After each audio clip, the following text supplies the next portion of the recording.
que es con respecto a lo que se hablaba en el primer PDF que habla de lo de García Morente. Primero te dice como que lo que es en la filosofía es como un cambio histórico, o sea, no siempre se pensó del mismo modo, o sea, de la misma manera, entonces como que eso ayudó a que se produciera lo que es la filosofía, porque no siempre se va pensando del mismo modo, de la misma manera, es como que va evolucionando a medida que pasa el tiempo. Eh, bueno, o sea, en cuanto a lo que es en García Morente, te habla de que no hay una sola manera de definir lo que es la filosofía antes de hacerla. Y para saber de qué se trata la filosofía necesitamos vivirla, o sea, tener una vivencia. Eh, o sea, es como que te dice que el sentido de la voz de la filosofía está formada por, o sea, la definición está formada por filo y sofía, que es amor a la sabiduría. La filosofía se entiende como la sabiduría misma y es un saber. La filosofía es un saber que puede ser crítico, racional o reflexivo. O sea, ¿qué quiere decir? Que la filosofía tiene el propio saber que puede ser crítico, porque vos tenés una crítica hacia una vivencia, hacia lo que te pasa en la vida cotidiana, en lo que estudias, lo que aprendes. Racional, porque vos utilizas la razón para saber más de qué se trata o querer entender de qué se trata, y reflexivo, ¿por qué? Porque vos vas a reflexionar sobre lo que vos ves, sobre lo que vos vivís, sobre lo que se habla. Entonces te dice que cuestiona, la filosofía cuestiona, no da por supuestos, no da supuestos de decir esto es así, así, así, sino que te agarra y te da el poder de cuestionar. O sea, vos vas a poder cuestionar eso que vos estás escuchando, que vos estás diciendo. Es lo mismo que nosotros nos pongamos a hablar ahora, nosotros qué estamos haciendo. Capaz que nosotros vamos a decir, bueno, yo tengo esta visión de la filosofía, yo tengo esta visión. Y ahí estamos cuestionando. Vamos a decir, bueno, pero la filosofía puede ser esto, yo lo entiendo de esta manera. O sea, no hay una sola forma de verla, como te está diciendo. Esa es la vivencia y lo que nosotros tenemos en nuestro psíquico. Y bueno, se divide en varias etapas, como por ejemplo, primero está la filosofía antigua, que es el saber que no buscamos y el que buscamos a su vez. El saber que no buscamos es la opinión, porque a veces nosotros no buscamos la opinión de la otra persona, de decir, bueno, qué sé yo, vos me decís, yo te digo, ay, bueno, qué lindo que es el color rojo, y vos me vas a venir y me vas a decir, pero para mí no es lindo, para mí el color rojo es insulso, es esto, y yo te voy a decir, no te estoy pidiendo la opinión tuya. Entonces, como que yo voy a creer eso. Y eso puede ser la opinión y el que buscamos, que es el conocimiento, saber propiamente dicho, porque nosotros estamos buscando conocer más allá de lo que nosotros creemos capaz. Ahí te voy a agregar una cosa. Sí. El saber que no buscamos también son las creencias que tenemos nosotras, que ya vienen de nosotros o nosotras por sentido común, cosas que nosotros decimos por sentido. Puede ser que se cuestione a sí misma la filosofía, claro. La filosofía se cuestiona todo, todo, todo, todo. Y el saber que no buscamos son esas creencias que nosotros damos por sentado, así que no abrimos un libro para estudiarla y aprenderla, no la estamos buscando nosotros, sino que nosotros decimos, si yo veo que esa silla es blanca, es una creencia que yo no he buscado, es un saber que no he buscado, porque la estoy viendo que es blanca, me ha llegado sin buscarla, ¿entiendes? Esa es la creencia que no buscamos. Claro, y ahí te dice como que no descarta la opinión de la persona a veces, Claro. sino que parte de esa opinión. ¿Por qué? Porque vos me vas a tirar una opinión de decir, bueno, opino como hace rato, opino que el color rojo es tanto. Sí, pero vos viste que puede ser así, que si vos lo ves de esta forma, entonces como que parte de esa opinión. Entonces te dice que la opinión va de lo que es el doxa, que se dice, que es el que obtenemos aplicando un método, ¿no es cierto? Que ese método que aplicamos es lo que es el método de la filosofía, la dialecta, que es el procedimiento de anticipar el saber que buscamos para buscar la verdad en forma de diálogo. O sea, nosotros vamos a buscar esa verdad, vamos a buscar ese conocimiento a través de qué? Del diálogo, de dialogar entre nosotros. Por ejemplo, ahora, nosotros estamos ¿qué? Buscando un conocimiento, aplicando un conocimiento a través de qué? Del diálogo. Es crítico, no acepta sin someterse a un examen. O sea, yo lo voy a criticar, no lo voy a hacer. Es lo mismo que vos me vas a decir, vos tenés que ir, no sé, un suponer, tenés que ir y hacer las compras en el supermercado de acá una cuadra. Vos vas a decir, no vas a decir, bueno, sí, voy a ir, ¿me entendés? Sino que vas a agarrar y lo vas a criticar y decir, pero ¿por qué tengo que ir como los chicos? Claro, exactamente. Se cuestiona todo, es porque, o sea, no acepta las cosas así, sin más. Lo sometes a un examen, que quiere decir que vos tienes un objeto y dices, ¿por qué este objeto es así? Objeto no me refiero a algo que sea macizo únicamente, un objeto puede ser la realidad, un objeto puede ser un pensamiento, un saber, objeto de estudio, digamos, vamos a llamarlo. Entonces vos tienes un objeto y dices, ¿por qué esto es así? No, pará, sí, ahí te dice esto es así, vos dices, ¿por qué es así? ¿Qué es lo que tiene? ¿Cuáles son sus características? Todo eso es someterlo a un examen, examinarlo. Claro, es como, por ejemplo, como decía, como un niño. Por ejemplo, ayer estábamos viendo la tele y mi nena viene y me dice, la de 3 años, que pregunta todo y cuestiona todo, me dice, ¿por qué ese hombre tiene el ojo blanco? Y yo le agarré y le decía, ¿por qué no ve? ¿Y por qué no ve? Entonces, como que te lo sigue cuestionando y te va cuestionando a medida que vos le vas dando las respuestas, te sigue cuestionando que por qué es así. Y dice, adquiere el sentido racional, reflexivo y adquirido. Eso es lo que hace la dialecta. Y en cuanto al que buscamos, al conocimiento que buscamos o al saber propiamente dicho, está la episteme, que ahí nosotros bueno, eso es lo que se ve más adelante, que te habla bien de lo que es la episteme. Y bueno, en lo que es la filosofía antigua es a donde está Platón, que Platón o sea, te habla de todo este método de la filosofía que es la dialecta, y después va a lo que es Aristóteles, que él te va como ampliando un poco más porque te dice la totalidad de los conocimientos humanos, todo ese conjunto de saber humano, sentido de la totalidad del conocimiento, o sea, te va como abriendo un poco más el conocimiento. Y ahí te va a lo que es la lógica de Aristóteles, que estudia los medios para adquirir el conocimiento y los métodos para conocer el pensamiento. Ahí ya te va a lo que es qué métodos o qué medios vos utilizaste para adquirir ese conocimiento. Nosotros ahora estamos adquiriendo un conocimiento, ¿qué método estamos utilizando? Una clase de consulta. Entonces, como que nosotros vamos a tener esos medios para adquirir ese conocimiento, o los métodos para conocerlo. Y te habla que tenés la física y la ética, que la física es el conjunto de nuestro saber acerca de todas las cosas y el alma humana. Eso es lo que habla Aristóteles. Y la ética, que es el nombre con el que se designaba todos nuestros conocimientos acerca de las actividades del hombre. O sea, no solo lo que hace el hombre. Después tenemos lo que es la filosofía en la Edad Media, que constituye una disciplina aparte. O sea, ahí como que se toma la filosofía como una disciplina aparte. No se va en conjunto, como por así decirlo. De la teología, claro, en la edad medieval.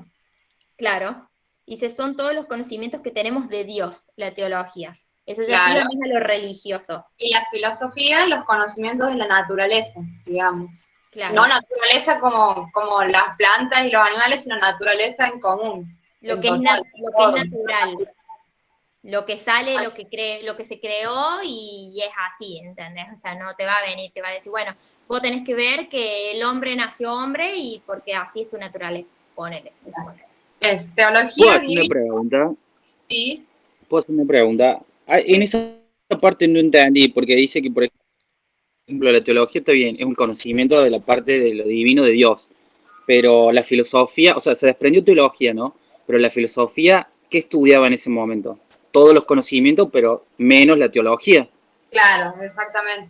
Ah, bien, ahí está. Todos los conocimientos Eso quería saber. Lo divino. Lo divino es lo que estudia la teología y todo el resto la filosofía. Claro, es como que Claro, sé que era una amalgama de cosas, la filosofía en su época, y después se fueron, como quien dice, desprendiendo, desgajando los distintos tipos de... En la antigüedad era el saber de todo, después pasa a dividirse teología y filosofía, y después, bueno, ahora vamos a la edad moderna. Claro, porque, o sea, eso es como que ahí ya se empezó, como que todo se va cuestionando, por eso te dice que no se pensó siempre de la misma manera, entonces como que ahí se va desprendiendo y se va dejando de lado esas cosas, va a decir, bueno, esto no pertenece, esto ya pasó, esto ya es antiguo, entonces como que se va pasando el tiempo, a medida que va pasando el tiempo, se va pensando diferente. Después está lo de la moderna, que es en el siglo XVII, que empezaron a salir de la filosofía las ciencias particulares. O sea, es lo que va quedando, lo que se va descartando, esos serían los que es, por ejemplo, el objetivo y el método propio, y ahí es donde se van desprendiendo. Y en la contemporánea, que es en el 20, que dice que en el siglo XX en el 19 recuperó objetos, el campo de estudio, o sea, recuperó el campo de estudio de la filosofía, distinguiendo las ciencias por el modo reflexivo. O sea, ahí se fue más como ¿Qué hace la filosofía en la contemporaneidad? La filosofía ve los objetos de las ciencias de diferentes formas, ¿entienden? Ahora no es que la filosofía no puede investigar los objetos de las otras ciencias. Sí, la filosofía investiga los objetos de la otra ciencia, los ve de otra forma, que eso ya lo vamos a hablar ahora. Claro, y después te queda en la época actual, que ya ahí se independizó de las ciencias sociales. Ya no queda perteneciente a las ciencias sociales, sino que se independizó y quedó aparte. Bien. Y por último, tenemos lo que es las disciplinas filosóficas, que ahí te habla de las ciencias particulares, como hablábamos recién, que se va constituyendo con autonomía propia. Cada una empieza a tomar su lugar, su autonomía, y van disminuyendo la extensión designada por la palabra filosofía. Tenemos la teórica y la práctica. En cuanto a la teórica, tenemos lo que es la lógica, la ontológica, la metafísica y el conocimiento. Que ahí, de Morente, se agarra ¿de cuál? De la ontológica, que es el estudio del ser. Claro. Y del conocimiento, que es la gnosiología. No me sale el nombre. Que estudia los objetos del conocimiento. Exactamente. Y después tenemos la filosofía práctica, que ahí ya va a estar la ética, la política, la estética, la historia, la psicología y la sociología, pero esas se separan. Es como que están en un... que entran, pero no. Claro, es como una pelea ahí que no sabe si se separan o no se separan, si quedan aparte, si no quedan aparte. Eso es la psicología. Ahí veremos. Claro. Y después tenés lo que es la ciencia y filosofía, que ahí te habla que es una ciencia, o sea, una ciencia que sale de la filosofía cuando considera, ¿cómo es que se dice? Como cuando renuncia a su objeto desde el punto de vista universal y totalitario. Claro. O sea, la filosofía es la ciencia de los objetos. Claro. O sea, lo que nosotros es ver los objetos en su totalidad, y las ciencias particulares los sectorizan, o sea, los dividen en objetos y ven una parte nada más. Las otras ciencias que no son la filosofía, agarran un objeto y se centran en un pedacito. La filosofía ve el objeto como un todo, como una sola cosa gigante, y se ocupa de conocer todo de ese objeto, ¿entienden? Bueno, hoy nosotros no decimos que la filosofía es una ciencia, sino un saber. Claro. Y bueno, las dos grandes como decía Yami, que Morente divide la filosofía en la ontología y en la gnoseología. Que bueno, la ontología, el estudio del ser y los objetos, y la gnoseología, el estudio de cómo nosotros podemos estudiar esos objetos, cómo nosotros conocemos los objetos. Bueno, ya has dicho todo esto vos al principio, que yo lo tengo después, por eso. Bueno, ¿qué es lo que nos... ¿La ontología, el estudio del ser y el objeto? Perdón, no me quedó claro eso. Claro, la ontología es el estudio del ser y del objeto, o del sujeto y el objeto. Y la gnoseología es el estudio de las relaciones que tenemos el sujeto con el objeto, o sea, la forma en que nosotros podemos conocer ese objeto, podemos ver ese objeto, cómo lo estudiamos a ese objeto. ¿Se entiende? Ahora sí. Bueno. Sí. ¿Qué es lo que hace la filosofía? La filosofía nos ayuda a darnos cuenta que nosotros podemos tener opiniones sobre cosas que nunca hemos pensado. O sea, cosas que nosotros ya las sabemos por hecho, porque sí, porque las creemos, porque todo el mundo las piensa, y bueno, la filosofía lo que hace es decir, no, mira, ponete a pensar, parate al frente de algo, pensá en algo que todo el mundo piensa, que vos siempre has pensado así, y decir, ¿por qué pienso eso? ¿Por qué es así? Claro, Nosotros, es como que nos da la libertad de cuestionar y de ver más allá de lo que te imponen o lo que te dicen. también nos da la posibilidad de poder argumentar nuestras decisiones y nuestras creencias. O sea, nosotros analizamos lo que nosotros, no es que analizamos lo que el otro piensa, nosotros analizamos lo que nosotros pensamos también. ¿Y por qué lo pensamos así? ¿Por qué pensamos? No es decir, ay, ¿por qué vos piensas así? Es decir, ¿por qué pensamos así? ¿Por qué yo pienso así? Lo analizo y entonces digo, yo pienso así por tal y tal. Entonces la filosofía te da eso, poder decir, ¿por qué piensas así? ¿Por qué? Por tal cosa y por tal otra cosa. En vez de decir, yo pienso así porque sí y ya. Una consulta, Ahí la evolución sí. de la filosofía también estaría relacionado así, algo parecido como las teorías del aprendizaje, cuando arrancó, por ejemplo, con el conductismo y terminó con la Claro, Sí, problemática de está socialización.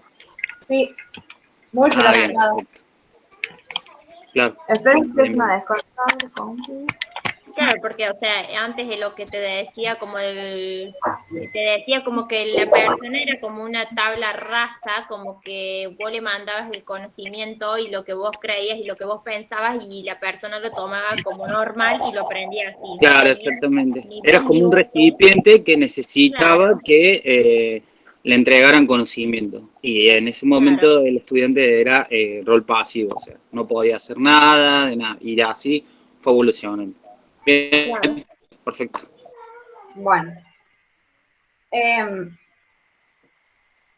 la interrogación, bueno, la filosofía, o sea, ¿qué es lo fundamental para poder hacer filosofía? Interrogarse e intercambiar con tus pares, contrastar ideas con otras personas, interrogar las ideas de otras personas y tus propias ideas también.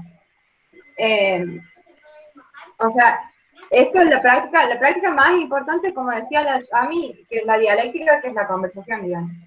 Conversar con la otra persona y pensar por qué esto es así y comparar ideas e interrogarse de tu propia idea, de la idea de los demás, es lo más importante. Y la filosofía también es con que ayuda a que se dé más esta conversación, ayuda a que tengamos una conversación, a que todos los días en nuestra vida conversemos. Y empieza la filosofía por un análisis de los supuestos. ¿Qué son los supuestos? Los supuestos son las cosas que nosotros ya damos por sabida, que tomamos por sentado sin interrogarnos por qué son así. O sea, nosotros lo aceptamos sin decir nada, sin más. Esas son Perdón. sí, Como por ejemplo, un ejemplo de la vida diaria, un suponer, es como te dice, bueno, el supuesto que vos sabes que, por ejemplo, tu mamá te dijo de que las mujeres pertenecían a la casa y no podían trabajar. claro. Tenían que cuidar y ocuparse de sus hijos, ocuparse de la comida, eso es un supuesto, y vos lo tomaste como algo natural de la vida, entonces vos te criaste con eso hasta ahora, hasta la actualidad, que se empezó a cuestionar sobre que la mujer no únicamente podía cumplir ese papel de madre, de estar en la casa, sino que podía salir a trabajar. Eso sería un Exactamente. supuesto. Un supuesto es eso. O por ejemplo, que el azul es para varones y el rosa para mujeres. ¿Por qué? ¿Por qué es un supuesto? Porque a nosotros toda la vida nos han dicho que eso era así. Nunca nos hemos preguntado, ¿por qué rosa? ¿Quién dice que rosa es para mujeres? ¿Por qué tiene que ser para mujeres? Entonces son cosas que nosotros aceptamos sin preguntarnos. Y la filosofía justamente lo que hace es que nosotros analicemos esos supuestos. Que empecemos a preguntarnos por qué son así esas cosas, que nos empezamos a cuestionar las creencias generales de las personas, del pueblo, de la sociedad. Esta interrogación obviamente que a muchas personas les va a resultar incómoda, porque hay gente que no quiere salir de eso, digamos, ¿entiendes? Pero bueno, y ofensiva, pero bueno, la filosofía nos ayuda a que lo veamos como una actividad o como una función que nos lleva a ser más libres y responsables. que nos libera de esa presión social de ser y pensar como los otros me dicen que tengo que ser y pensar. Claro, es como que esa crítica nos da una herramienta, es una herramienta para nosotros ser autónomos, para dejar de depender de tal, sino que esa herramienta que es la crítica es lo que nos va a hacer diferentes y a ser únicos. No que somos todos del mismo bolsa, todos estamos pensando iguales, todos hacemos lo mismo, sino que nos hace autónomos. Exacto. A ver, nosotros tampoco es que vamos a estar toda la hora de que nos despertamos hasta que nos vamos a dormir interrogándonos por absolutamente todo. No vamos a poder vivir, porque yo voy a estar, ¿qué es mi mano? ¿Qué es la pared? ¿Qué? No, no se puede. Pero cuando tenemos un problema o alguna situación, que tampoco es necesario que sea un problema, una situación en la cual tenemos que tomar una decisión y que no sabemos qué decisión tomar, ahí aplicamos la filosofía. ¿Por qué? Porque nos ponemos a analizar, nos ponemos a cuestionar si las cosas podrían ser de otra forma, cómo podrían ser, ¿entiendes? Entonces ahí estamos aplicando la filosofía, empieza a pensar posibilidades diferentes para la situación en la que estoy pasando. ¿Cómo sería? Sí, hay varias posibilidades, otras posibilidades diferentes de las que ya conocemos. Entonces vos empiezas a pensar otras cosas y bueno, y ahí vas filosofando, digamos. Según Berlín, las sociedades avanzan por lo que él llama parricidio, me parece horrible el nombre, pero bueno, no importa. Sí. Parricidio, ¿qué significa parricidio? El homicidio a los padres. ¿Por qué le pone ese nombre?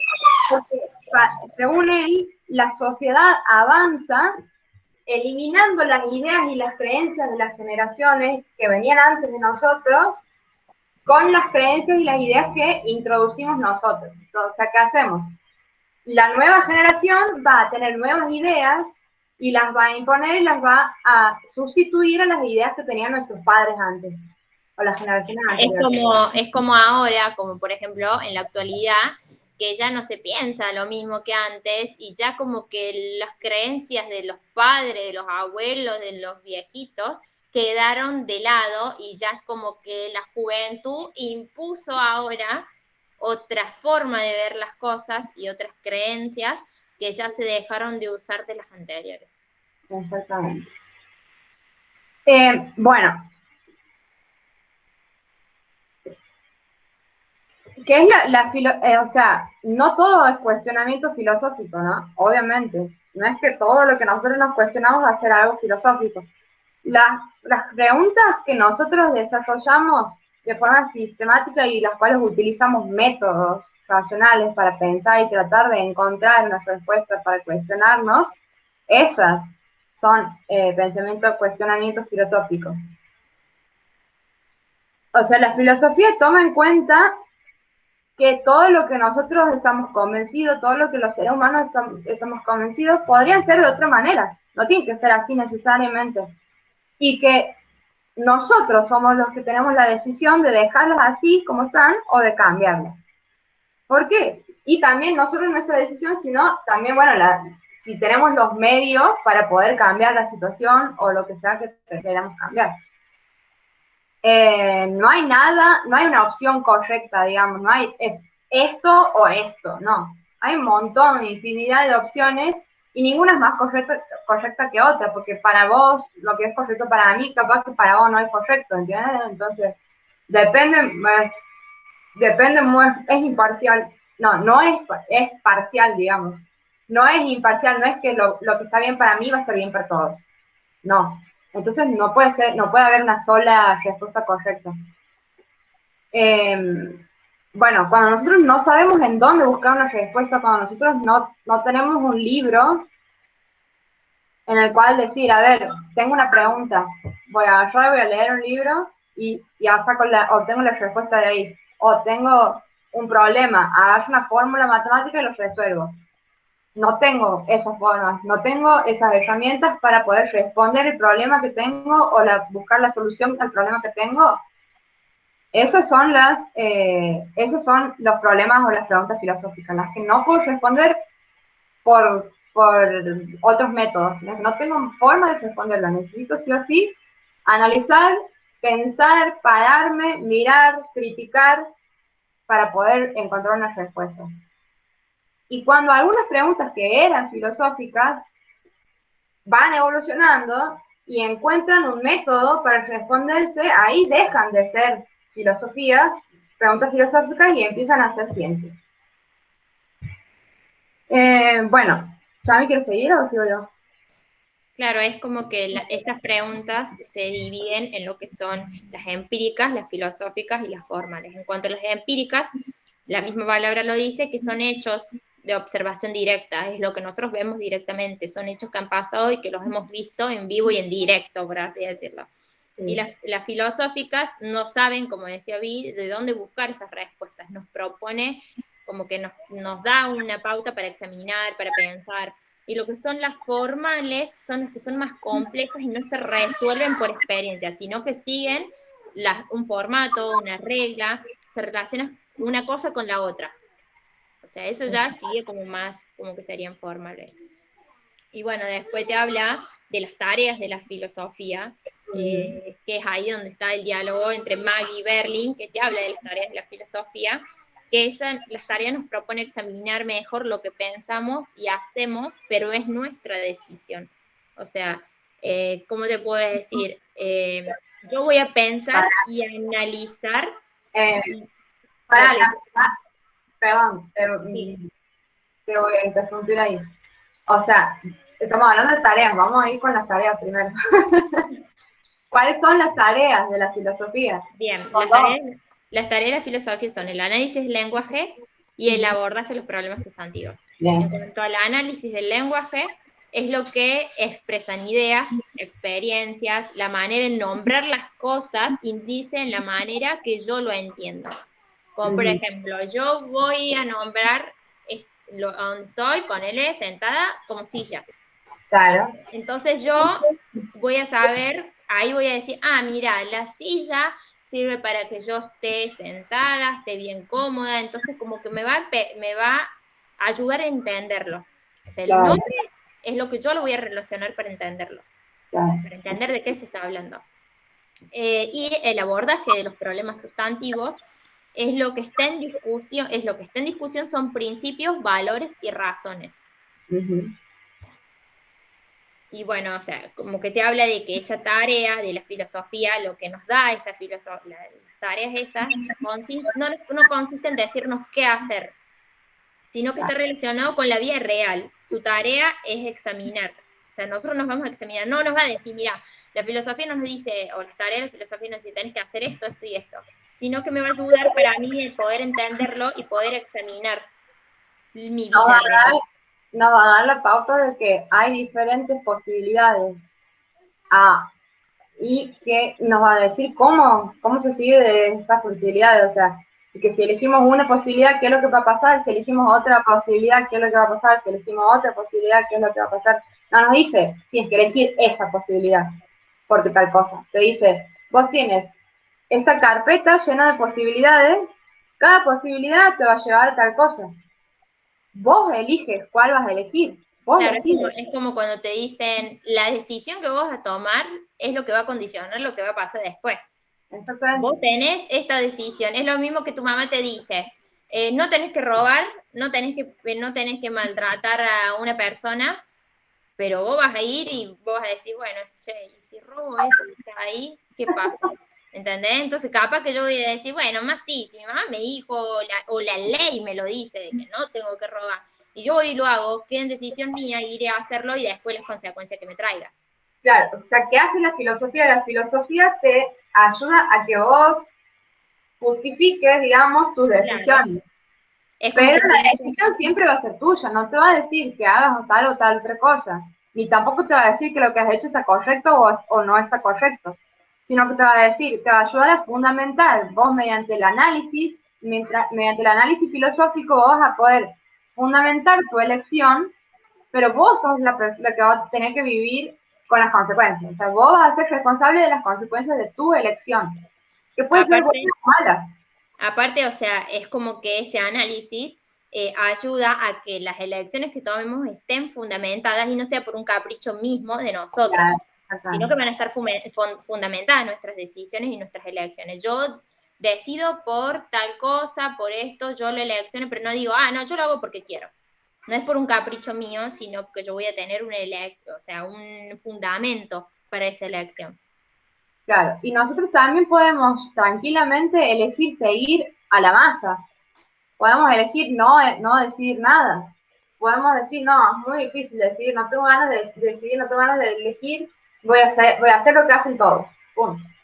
Bueno, pero eso también es tu elección. Vos estás eligiendo no decidir. Entonces vos sos responsable de las consecuencias igual. Lo que la filosofía te da es un pensamiento, una idea justificada, y vos lo puedes tomar o no, lo puedes aceptar o no. Como te digo, no te va a decir, vos tienes un problema, bueno, estas son las diferentes soluciones y esta es la que vos tienes que hacer. No te va a decir, tienes todas estas soluciones, vos elegís la que vos quieres. Pero yo te doy el fundamento para cada una de esas opciones. Y bueno, son problemas prácticos, son problemas de la vida real, son problemas de nuestra existencia cotidiana, de nuestro día a día. Todos los días estamos haciendo filosofía nosotros, aunque no nos demos cuenta. Todos los días cuando tenemos que elegir algo entre una cosa u otra, o cuando nos ponemos a pensar cómo resolver algo, nos podemos a pensar la cantidad de posibilidades que hay, por qué he elegido esto, por qué no he elegido lo otro. Todo eso es filosofía. Entonces nosotros hacemos filosofía todos los días. Y obviamente nosotros nos relacionamos con personas que pueden pensar de otra forma, y justamente eso es lo que hace la filosofía. La filosofía quiere eso, justamente, que cada persona piense por sí misma, que hayan personas que piensen diferente a vos, que no piensen todos lo mismo, que cada uno piense lo que quiera, y pueda tener una forma de fundamentar ese pensamiento. Bueno, ¿vamos a la unidad 2 o quieres agregar algo vos, Yami? No, creo que hasta ahí, y después que habla de lo que es la pregunta, pero eso no sé si entraría también en esa parte, que te habla de la pregunta que es la relación entre el sujeto y el objeto. No, eso está aquí. Claro, porque te dice que la pregunta es la interrogación, es la relación que hay, o sea, la relación... Eso es la pregunta por el conocimiento, eso ya es la unidad 2. Claro, porque yo lo tenía separado en el otro, cuando yo lo hice el resumen, lo tenía separado y después lo borré. Le había puesto unidad 2, filosofía 2, y lo agarré y lo borré en la... Claro, bueno, ahí ya empezamos en la unidad 2. ¿Tienen alguna pregunta de la unidad 1? ¿Hay algo que no hayan entendido?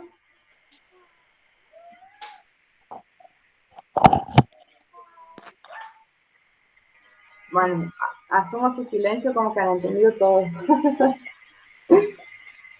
Vamos entonces a la unidad 2. Bueno, ¿quieres empezar vos o empecé? Bueno, como decía Yami, la pregunta por el conocimiento es interrogarnos, o sea, nosotros tenemos el conocimiento. ¿Qué es el conocimiento? El conocimiento es el proceso por el cual nosotros conocemos, dicho sea así, conocemos la realidad, por el cual nosotros tomamos conciencia de la realidad en la que vivimos. Y cuando nosotros nos preguntamos por el conocimiento, digamos, interrogamos la relación que tenemos nosotros como sujetos que queremos conocer algo y la realidad como objeto, que es lo que queremos conocer. Entonces, por eso yo decía hace un rato que lo podemos tomar como objeto de la realidad. Nosotros somos el sujeto y la realidad es nuestro objeto. ¿Y cuál es la relación entre este sujeto y este objeto? En que yo quiero conocer esa realidad, yo necesito conocer esa realidad, porque yo estoy adentro de esa realidad. Entonces, ¿qué es lo que hace el conocimiento? El conocimiento nos permite darle sentido al mundo que nos rodea. El conocimiento nos permite entender el mundo que nos rodea, tener un conocimiento o sea, un saber de dónde vive, de nuestra realidad. Nos permite tener un saber de nuestra realidad. Y que deje de ser extraña, ¿no es cierto? Exactamente. El conocimiento es lo que guía justamente nuestras acciones. ¿Por qué? Porque nosotros mediante el conocimiento lo fundamentamos y lo comprobamos a las acciones que hacemos.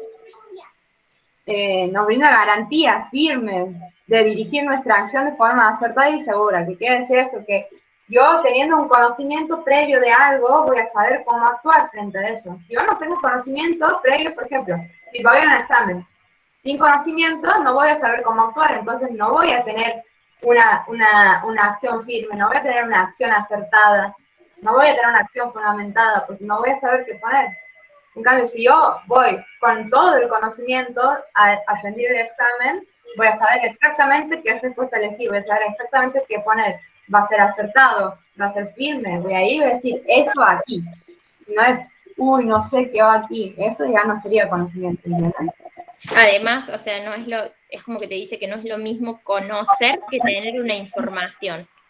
¿Por qué? Claro. Porque conocer nos brinda una garantía para nosotros, porque nosotros estamos conociendo lo mismo, no es lo mismo que venga, vi y me diga, vos sabés que vi, no sé, por ejemplo, que, no sé, fui al espacio y vi que la Tierra era redonda, ¿me entendés? Y no es lo mismo, yo voy a ir a transmitir esa información, pero no es lo mismo conocerla por mí misma. Claro. Tener Sí. un conocimiento por mí mismo. Conocerla por mí misma me va a dar la garantía de que es así como ella dice y que yo lo puedo corroborar y puedo saber lo del conocimiento y basarme en eso. ¿Quieres hablar de teoría del conocimiento? Dale.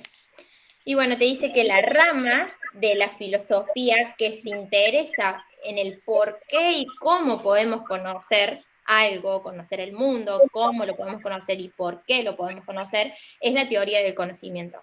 La teoría del conocimiento se relaciona con la ontología, como dijimos en la primer parte, que es la ontología que analiza qué es y cómo es la realidad que conocemos. Claro.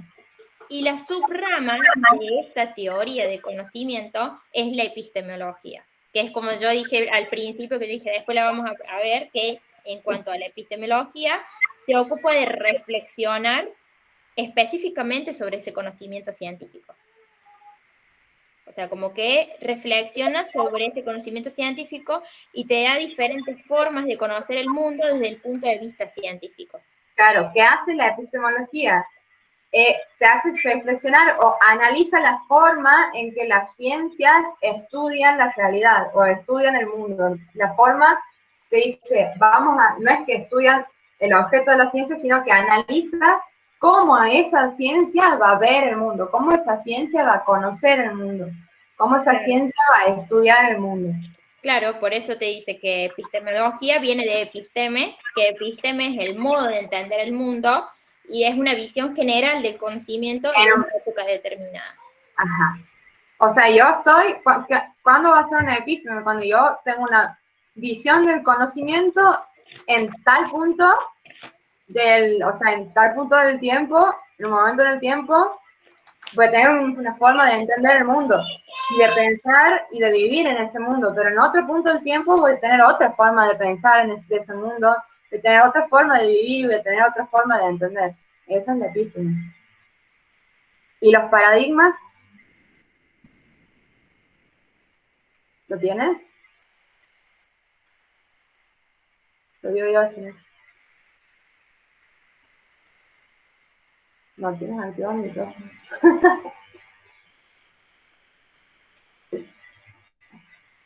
Tienes el micrófono apagado, ¿verdad? El que habla del paradigma, que es o sea, la diversidad de conocer el modo de acción. Bueno, tengo eso de Kuhn nomás y después tengo lo de las visiones. Bueno, los paradigmas son formas de pensamiento o modelos de pensamiento como reglas o principios en los cuales nosotros vamos a basar nuestro estudio y los métodos los métodos mediante los cuales vamos a realizar un estudio de algo y cómo vamos a comprender los resultados de ese estudio. O sea, que es como las pautas que tenemos para una determinada investigación. Dentro de la episteme de una época, o sea, dentro de la visión del concepto, dentro de la visión del conocimiento, de la visión del mundo de una época, pueden haber varios paradigmas, o sea, pueden haber varias formas de estudiar o de investigar. Y a veces un paradigma es tan notorio, tan dominante, que se identifica con la episteme. Por ejemplo, la episteme moderna, que se identifica el paradigma del positivismo. Bueno, la visión que tenía este epísteme de la realidad y del conocimiento era objetiva, sumamente objetiva. Para la epísteme moderna, el único conocimiento verdadero y válido son las ciencias. Lo que la ciencia dice es la verdad, es lo más válido. Es como que accedes a la realidad es tal como se muestra al frente tuyo, con exactitud, como vos ves la realidad, como vos estás ahora parado al frente de esa realidad, así es. Esto que veo yo, lo veo así, azul y duro, y bueno, y así es, azul y duro, y siempre va a ser así, nunca va a cambiar y va a ser así para todos. Aunque vos lo veas diferente, no lo vas a ver diferente, porque va a ser así. Eso nos dice. ¿Y cuáles son sus métodos de estudio? Su método de estudio es la observación directa de los objetos y de los hechos que vos los puedes verificar con experiencia. La realidad, bueno, como le decía, es completamente externa. El sujeto está de un lado y la realidad está allá. Yo no la puedo modificar esa realidad. La realidad es tal como se me presenta a mí. Y todo lo que conocemos, todos nuestros conocimientos son comprobables y verificables. Y se rigen por las leyes del espacio, el tiempo y la masa. El positivismo hace una distinción muy impuesta entre los hechos y los valores. Y le importa conocer las reglas generales, cuantificar las reglas generales. ¿Qué quiere decir esto? Que yo conozco un objeto y esa regla, o sea, y ese objeto va a ser así para todos. La regla que yo tengo para tal cosa va a ser así para todos.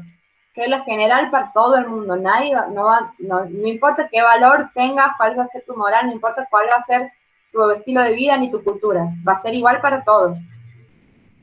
Y tiene la misma concepción para los fenómenos sociales. O sea, piensa que las sociedades son sumamente objetivas. La observación de una sociedad es sumamente objetiva y neutral. O sea, que no importa lo que vos pienses, importa que la sociedad es así y va a ser así todas las sociedades.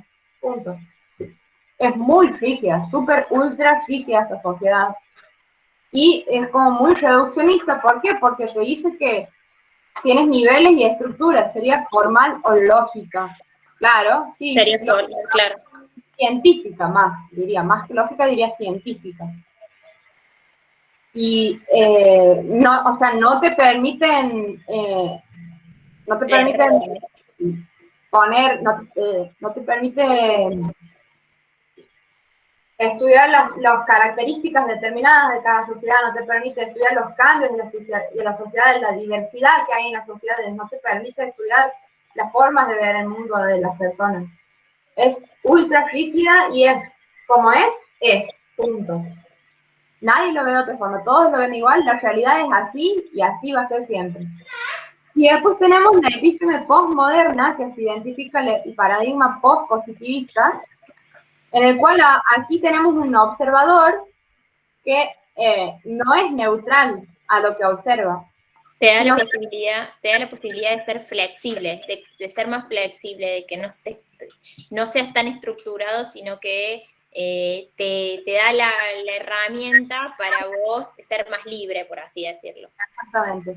O sea, nosotros, según la epísteme postmoderna, nosotros no podemos decir que lo que vemos es realmente lo que vemos, ¿entiendes? Nosotros no podemos decir que lo que ven nuestros ojos es realmente así, sí o sí. Porque, no sé, capaz yo lo veo de una forma y vos lo ves de otra forma, y a veces que otra persona lo ve de otra forma. Entonces no podemos asegurar que lo que reflejamos o lo que vemos es con exactitud como nosotros pensamos que es. Vicky, ¿será porque diferente observador tiene diferente forma de ver? ¿Puede ser? Claro, exactamente. Subjetividad sería eso. La otra visión es objetiva y esta es subjetiva. Es como el blanco y el negro, por así decirlo. Va a ser todo lo contrario de uno de otro. Claro, eso reconoce, o sea, la visión esta, que es subjetiva, reconoce que hay diferentes formas de conocer y de pensar, y que de acuerdo a esas diferentes formas de conocer y de pensar, vamos a ordenar los objetos y los hechos a nuestro alrededor. según lo que yo pienso y creo y según mi forma de conocer las cosas, va a ser como yo vea la realidad. Y según tu forma de pensar, según tu forma de conocer algo, vas a ver tu realidad diferente. Claro, es por eso que te dice que es particular, tiene particularidad. ¿Por qué? Porque cada uno lo va a ver diferente. Es particular de la vista de cada uno, no en general, por así decirlo, sino que es particular. Y aquí se incorpora lo que hablábamos antes, que es la comunicación. ¿Para qué? Para poder contrastar ideas con las otras personas, para poder hablar sobre las diferentes visiones de la realidad que tenemos y considerar y buscar así juntos la que se acerque más, ¿entienden? Es como que ahí utilizamos la conversación, que decíamos que es una de las herramientas más necesarias para la filosofía, porque nos ayuda a comparar las ideas, comparar las formas de ver la realidad que tenemos con los demás. Y bueno, obviamente todas estas teorías no son una verdad definitiva, sino que son un acercamiento a la realidad, un acercamiento a la verdad, una aproximación. No nos dice, o sea, no podemos decir que todo lo que nos dice esto es verdad, la verdad absoluta, no hay una verdad absoluta. Claro, te habla de la verdad cualitativa, o sea, no es necesario someter a pruebas eso que estamos diciendo, sino que es más a lo cualitativo. Exactamente. Y bueno, el positivismo es una visión centrada en lo concreto, o sea, en datos verificables, y piensa el conocimiento como algo neutral y exacto. Y el pospositivismo ve la realidad como algo complejo. Y nuestra posición es subjetiva. ¿Qué quiere decir esto? Que depende de cómo nosotros percibimos las cosas y cómo podemos entenderlas. Y después tenemos los métodos cuantitativos y los métodos cualitativos. Los cuantitativos ponen una distancia entre la persona que observa y el objeto de observado, entre el sujeto y el objeto, entre la persona y la realidad. Es algo, una mirada analítica. Nosotros analizamos el objeto de estudio, lo descomponemos por partes y lo distinguimos porque le ponemos factores, le ponemos variables, y entonces de todo eso nosotros vamos a sacar algo verificable, algo específico de eso. Lo vamos a explicar con algo válido, con algo sí o sí verificable. En cambio, el método cualitativo es una visión que integra todas las partes, que el objeto es algo, es un todo, lo vemos como un todo, en el cual nosotros también formamos parte de ese todo. ¿Y qué es lo que quiere? Entender también el contexto, no solo el objeto, el contexto, las diferentes perspectivas de las personas que están mirando, de los observadores que están estudiando ese objeto, y en vez de, como decíamos hace rato, específico, bueno, aquí vamos a algo más singular, a las cosas singulares diferentes, que lo hacen diferentes, más flexibles, se pueden modificar para estudiar diferentes casos. Y bueno, ¿quieres hablar del marco epistemológico? ¿Tienen alguna pregunta sobre eso?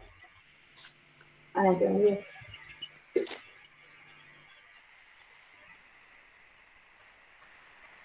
Bueno. No, la verdad que no, me aclararon bastante. Esta unidad la verdad que me costaba mucho y bueno, ahora no. Gracias, chicos. Me alegro. ¿Quieres hablar del marco epistemológico de la enfermería?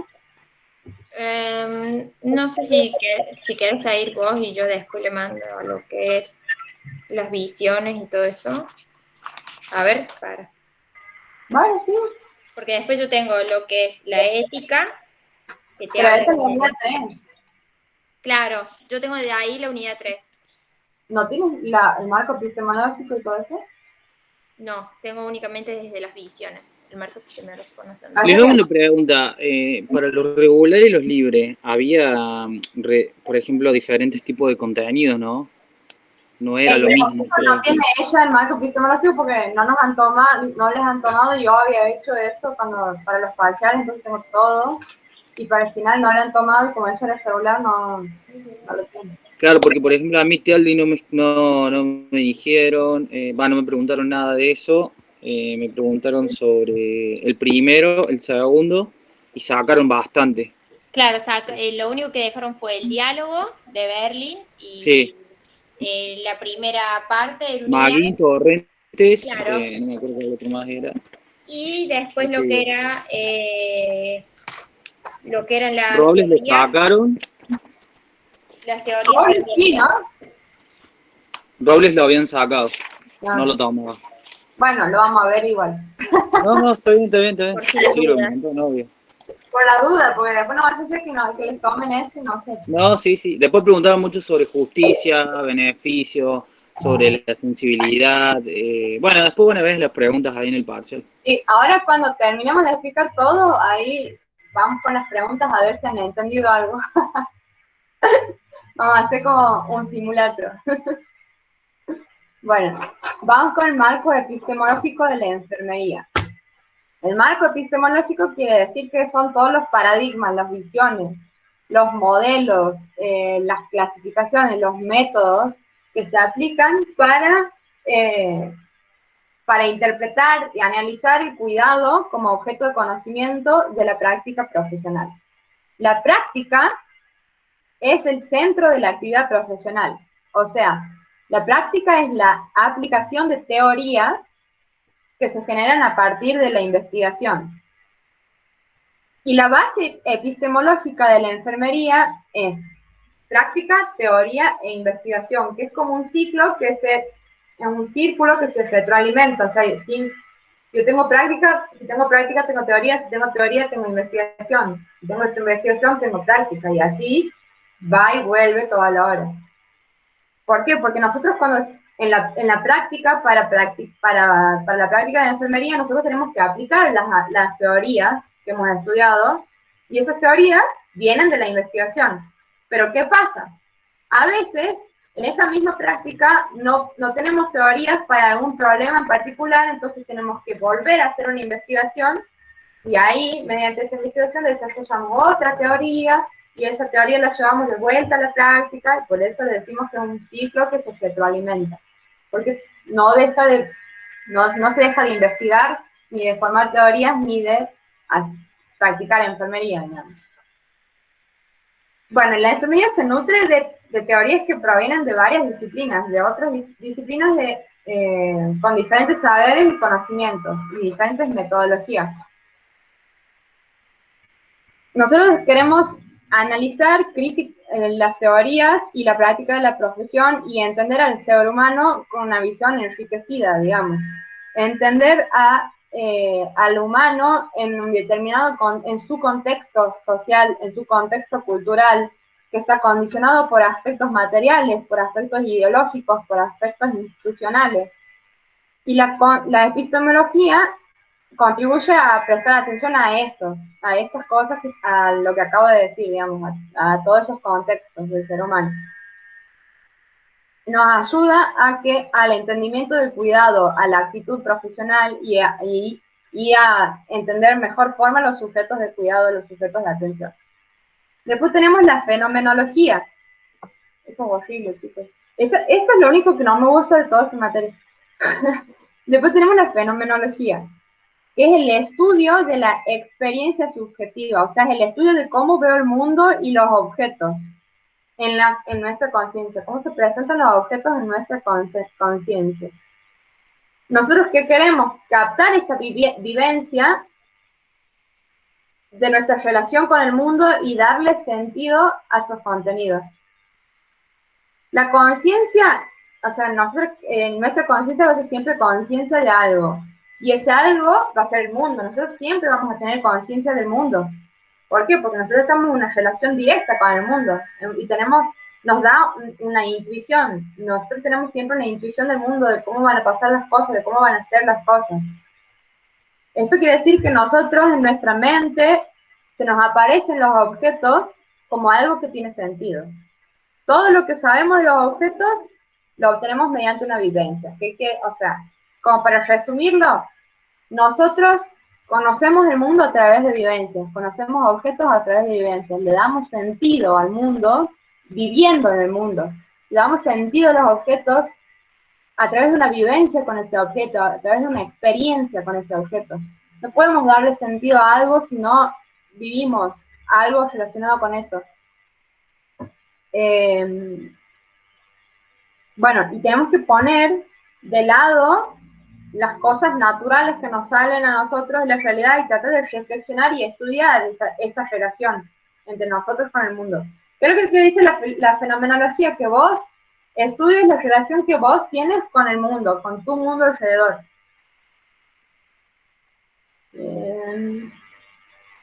Bueno.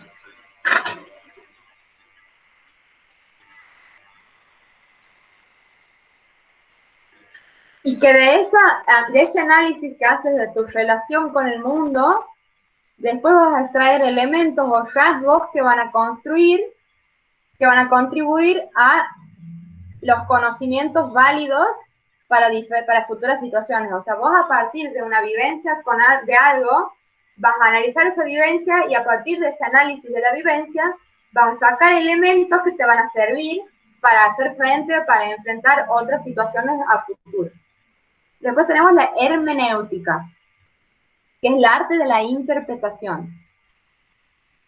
O sea, es interpretar y comprender el sentido interpretar y comprender el sentido en un punto histórico y cultural, que está determinado por el lenguaje.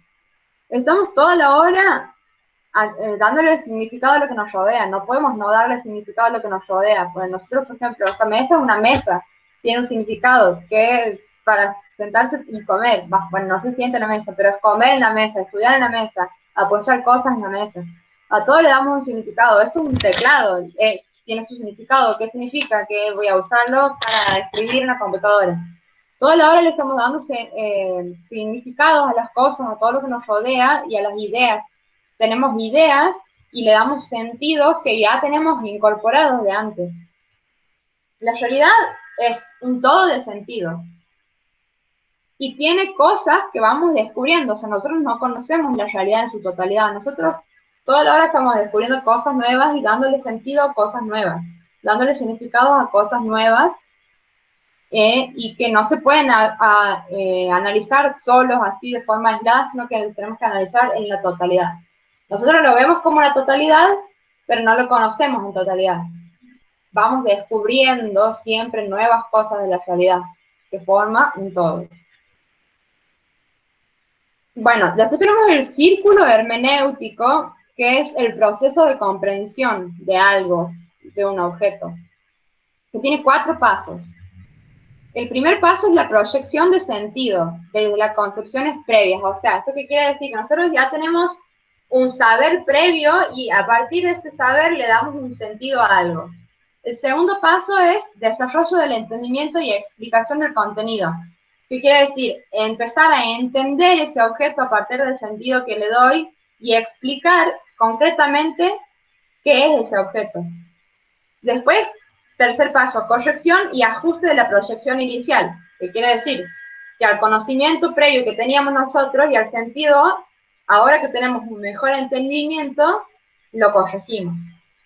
Y 4, establecimiento y aplicación de la información. O sea que ahora que ya tengo un entendimiento y una explicación de un objeto en particular, lo aplico esa información para todas las veces que esté frente a ese objeto. Y cuando aplicamos este enfoque, bueno, esto cuando lo aplicamos en la enfermería, tenemos que siempre tener en cuenta como algo central el diálogo, como ya lo hemos visto en tantas materias, que lo principal, el diálogo con el sujeto de cuidado. Y hay que involucrar al sujeto en la comprensión y autocomprensión. O sea, nosotros tenemos que comprender a la otra persona y autocomprendernos a nosotros. O sea, nosotros vamos a tener, por ejemplo, aplicando el círculo hermenéutico en un paciente. El paso 1, proyección de sentido de las concepciones previas. Nosotros entramos a ver al paciente con una concepción previa que nosotros pensamos de lo que tiene ese paciente. Y le damos un sentido a lo que vemos en el paciente. Después vamos hablando con el paciente, vamos entendiendo y vamos dando explicaciones a lo que le pasa al paciente. Y con ese entendimiento que tenemos, que nos dice el paciente y esa explicación de lo que le pasa, corregimos nuestro pensamiento anterior por lo que realmente le está pasando Y entonces usamos esa información que ahora tenemos que ser certera y aplicamos, bueno, el cuidado al paciente. ¿Entienden? ¿Entendido eso? Díganme si lo han entendido. Sí. Bueno, bueno, las visiones, los aspectos ontológicos y epistemológicos de las visiones de enfermería. ¿Eso lo tienen? Sí. Bueno, dale, te lo comando a vos. Bueno, se habla de lo que son las diferentes visiones, ¿no es cierto? O sea, las visiones se refiere a lo que es lo que nosotros vemos del mundo, son formas abstractas de ver la realidad y reflejar, o sea, como por así decirlo, las pretensiones que nosotros tenemos para desarrollar conocimiento y consideración del cuidado y valoración. En eso está muy relacionado lo que es lo epistemológico, que es conocer, y lo ontológico, que es el propio ser. Y bueno, tenemos lo que es la tríada, que es la práctica, conocimiento y teoría, o sea, práctica, conocimiento, investigación y teoría. Todo eso va a ir y va a volver. O sea, no es que se va a cortar en una, por ejemplo, no es que si falta la práctica del conocimiento, o sea, como que va a ir haciendo como un círculo, por así decirlo. Y como que el proceso en la enfermería como disciplina es una generación de una base sólida del conocimiento y un fortalecimiento de la identidad. Después te dice que en cuanto a lo que te habla lo que te manda la profe, dice que Monti señala que la enfermería como disciplina tiene dos visiones, empirística e interpretativa. En cambio, Newman te dice que tenés la reacción particular determinística, la reciprocidad o interactividad integrativa y la simultánea o unitaria y transformativa. Bueno, y cada una es como que te da una visión de cómo es, ¿no es cierto? Ponele la reactiva o particular determinística surge del positivismo, de lo que lo que hablaba Vi recién, que es la corriente filosófica que concibe la ciencia. Es una verdad demostrada con hechos. Se basa en lo que es empíricamente verificable, lo que vos podés verificar, lo que vos podés dar una verdad, por así decirlo. Verificar tal cosa que vos sabés que es cierto. En cuanto al mundo y la realidad, es medible y cuantificable. Eso te va a decir cosas como que vos podés medirlo y puede ser cuantificable. Después, en cuanto a los elementos de la visión, tenés el positivismo, lo que es el mecanista y la de persistencia. Y en cuanto al ser humano, el ser humano lo ve como fraccionado y pasivo. En cuanto a fraccionado, es la suma de las partes discretas, física, espiritual y emocional. O sea que lo va a fraccionar, no lo va a ver como un todo en su totalidad, sino que lo va a ver por partes al ser humano. Lo va a tratar por partes. Y va a ser pasivo porque va a responder a los estímulos que nosotros le demos. No va a actuar, no va a interactuar, no va a hacer nada, sino que va a responder directamente a lo que nosotros vamos a dar. Y que te dice que tenemos en cuanto al método, pues es científico y cuantitativo. Que en cuanto al científico es aislado, es medido y manipulable. Y en cuanto a lo cuantitativo es la experiencia. El cambio se da en valor a la estabilidad y se puede predecir eso. Y el método que se utiliza en esta, lo que es la reactivo particular determinística, es el PAE. Ahí se utiliza el PAE, que es la valoración, diagnóstico, planificación y ejecución y valoración. Ahí se utiliza, ese es el método científico que se utiliza. Después tenemos lo que es la visión de interacción recíproca. Voy a agregar unas cositas ahí. Dale. Lo principal en esto es el aspecto biológico. ¿Por qué? Porque se puede verificar y traducir. Y cuando aplicamos el PAE, lo aplicamos considerando de forma secundaria los aspectos subjetivos. O sea, lo principal es lo biológico, en la particular determinística. Es biologicista. Biologicista, sí. Después tenemos, bueno, la visión interacción recíproca o interactiva, que ahí te habla de la entidad que estudia la noción de los cambios que va a tener. Ahí habla del pospositivismo. Ahí ya vamos a ir más lo que ahí ya va a ser un poco más liberal, por así decirlo. En cuanto a los elementos de los métodos, son elementos de organismo de simultaneidad, cambio y persistencia. Los métodos que se utilizan son la fenomenología. Es cuantitativo y cualitativo. Puede ser cuantitativo y puede ser cualitativo. En cuanto a lo cuantitativo, son los estudios correlacionales. Y en cuanto a lo cualitativo, descubre, explica y comprende. En cuanto a lo que es el ser humano como tratado como tal, es holístico, es integrado y organizado. Son seres cambiantes. O sea, ahí ya no lo va a ver fraccionado, sino que lo va a integrar. Y lo va a ver como una persona organizada, lo va a ver organizado y lo va a ver como un ser cambiante, que no siempre va a estar igual y va a ser igual, sino que puede ir cambiando, depende de lo que le va sucediendo. Incluyen los valores, las creencias, el interés, ahí ya lo va como incluyendo, por así decirlo, de a poquito. En cuanto al ambiente, es relativo y multidimensional. O sea, el cambio va a ser continuo, va a ser de persistencia y solo se estimula. Y en la valoración tenemos también el PAE, analiza historias de los pacientes. Ya vas a ver cómo ya viene el paciente, cuál es su historia, cómo llegó ahí, cuáles son sus cosas, sus creencias y las narraciones, lo que te cuenta el paciente. Ahí ya lo vas a tener en cuenta, lo que él te describe, lo que le pasa. Y no sé si quieres agregar de ese algo más. No. Y después tenemos la visión simultánea o unitaria transformativa. Ahí se estudia la visión unitaria.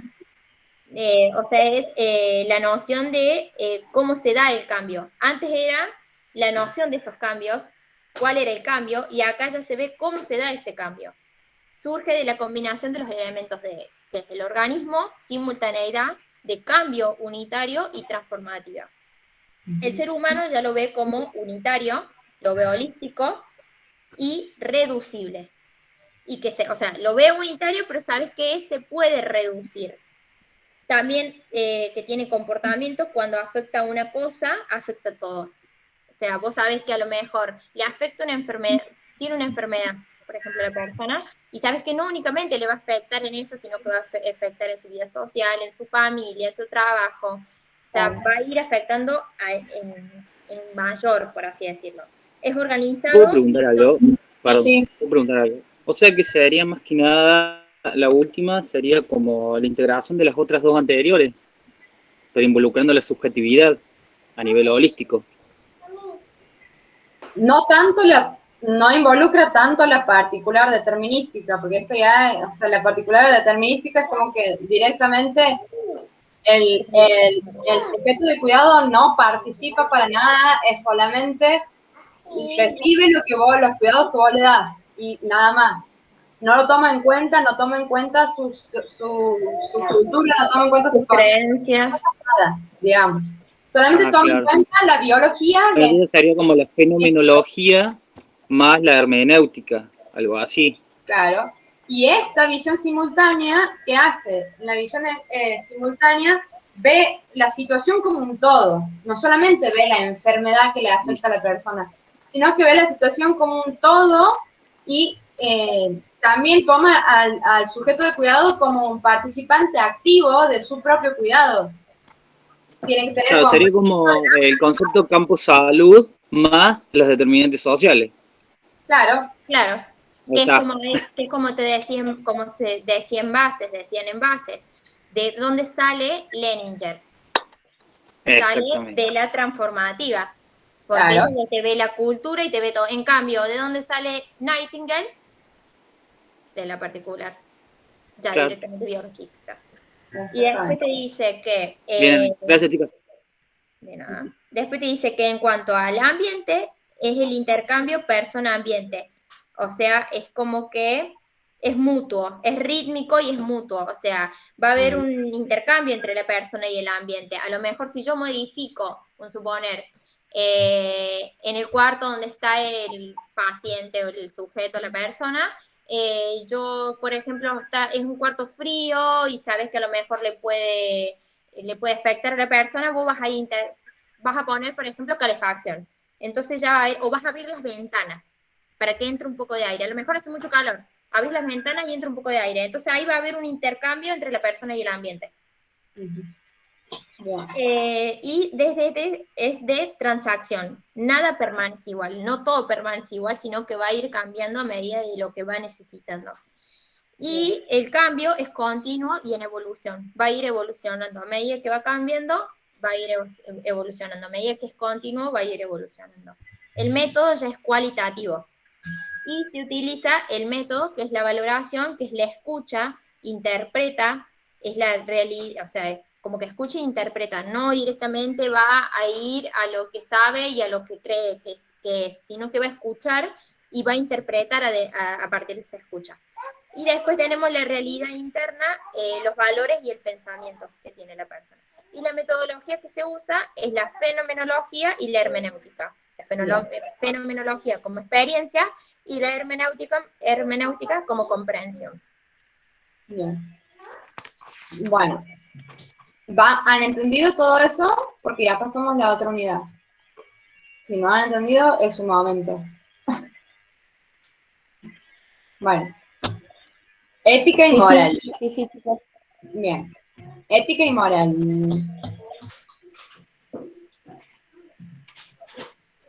Bueno, la ética como disciplina filosófica tiene el objeto de estudio la moral cotidiana que aplicamos. O sea, es la tematización, ¿qué quiere decir tematización? Convertir en un tema o considerar un asunto, poner un asunto en consideración. Tematización reflexiva, ¿qué quiere decir reflexiva? Desarrollar algo con detenimiento y autoobservación del ethos.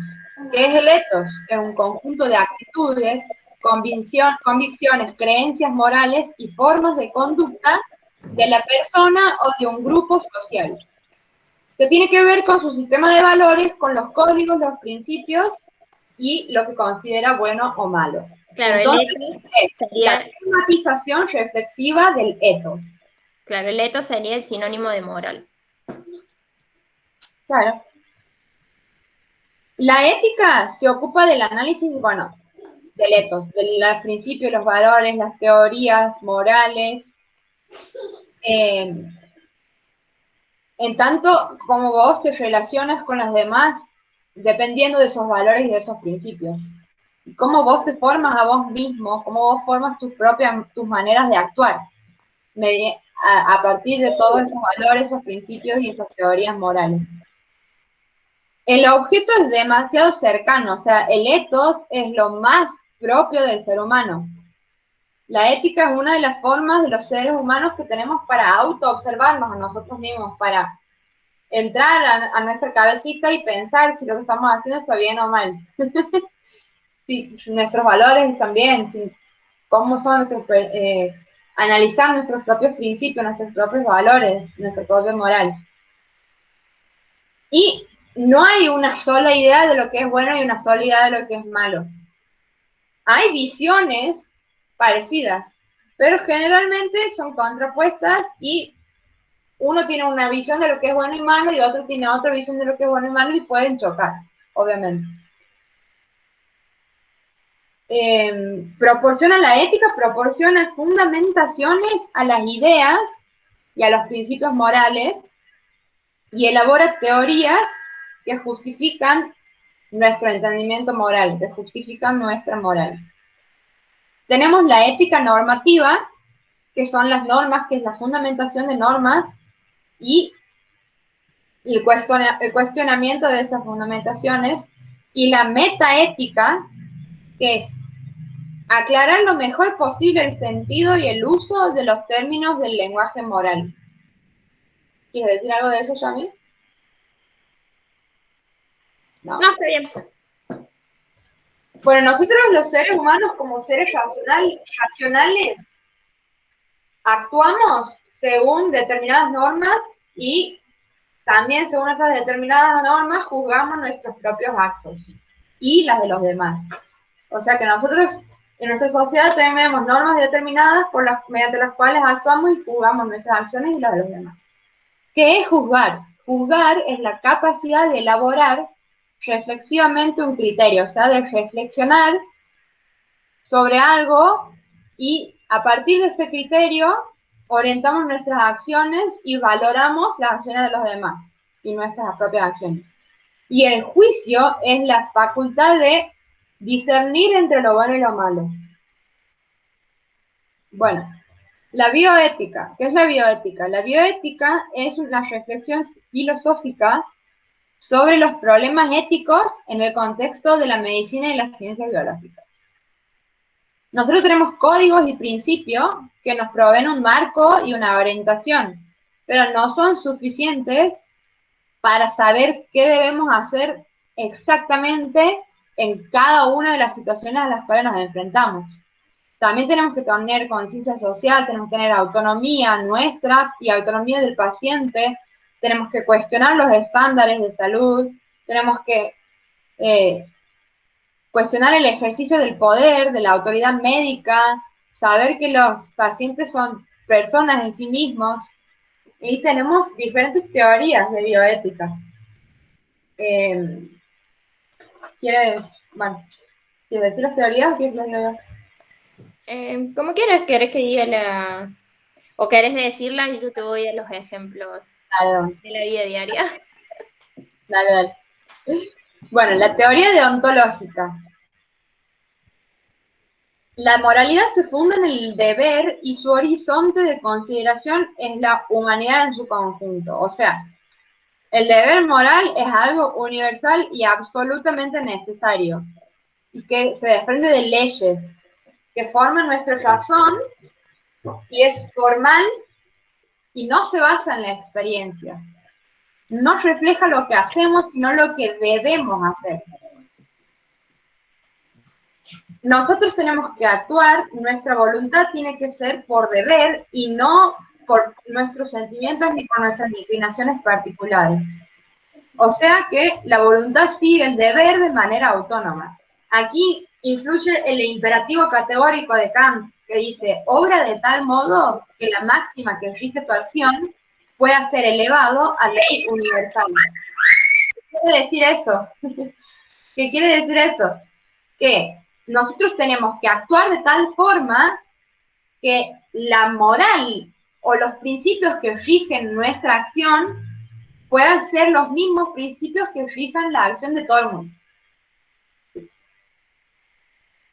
La moralidad se funda por sus principios y no por sus consecuencias.